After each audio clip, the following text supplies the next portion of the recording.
are you supposed to know what will actually take the weight off? Well, a new study out from Brigham and Women's Hospital is trying to answer that exact question. It's an issue threatening to divide our great country. I'd probably do the low fat because you need carbs. I've tried a Mediterranean diet. Atkins. I did try that. It's just hard to know, what diet's good, and it becomes kind of a blur. Low carb, low fat, or Mediterranean. Everybody's got a different opinion on which diet is best, including the founders themselves.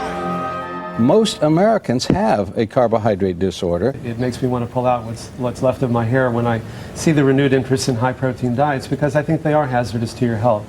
But thanks to a brand new 2-year comprehensive study in the New England Journal of Medicine, which followed the eating habits of 322 obese people, we're learning which plan is the real champ in the diet wars. The 3 competitors are the low-carb Dr. Atkins revolutionary diet theory, which encourages people to choose high-fat over carbs. The low-carb diet cuts out starches and carbohydrates, replacing them with protein-heavy choices like steak, bacon, and eggs. On the other side, the Mediterranean diet. Dieters on this program ate largely vegetables, fish, and chicken, getting their fat from olive oil and nuts. And finally, Dr. points to the benefits of a Mediterranean diet. I'm David Gillen for the New York Times. Gina Colada has been following the story, and she joins me now in the newsroom. Hey, Gina, thanks for coming in. Good to be so, here. the broad outlines of these findings seem to confirm what a lot of us have been hearing for a long time: a Mediterranean diet rich in olive oil and nuts and beans and fish and vegetables and fruit.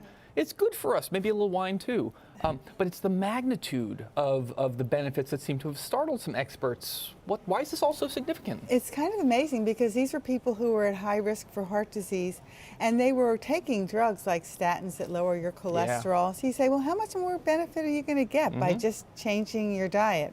And they got a benefit, a 30% reduction in the things you care about: heart attacks, strokes, and deaths from heart disease. And that was as big a benefit as you would get if you had high cholesterol and took a statin, which was astonishing. I mean, it's like a drug effect. And what they did was they went on this diet.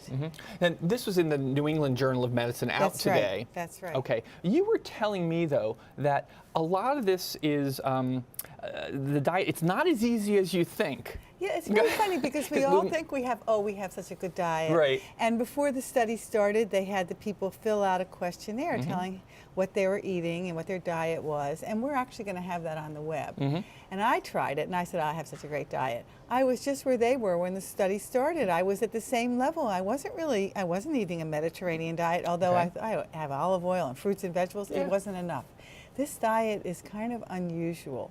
And if you think you're eating a healthy diet, you probably are, but I bet you aren't doing what they say. Well, you were telling me that I was amazed. You were saying like eat all the almonds you want, all eat the all nuts. the olive oil you want. And and I said to you, well, wait a minute, I'm going to packing on even more weight than I'm already packing on. But they said all the nuts you want except at meals because it's so filling. And they said that they looked at studies and they didn't. And people who ate all the nuts they wanted and just poured on the olive oil, they didn't gain weight.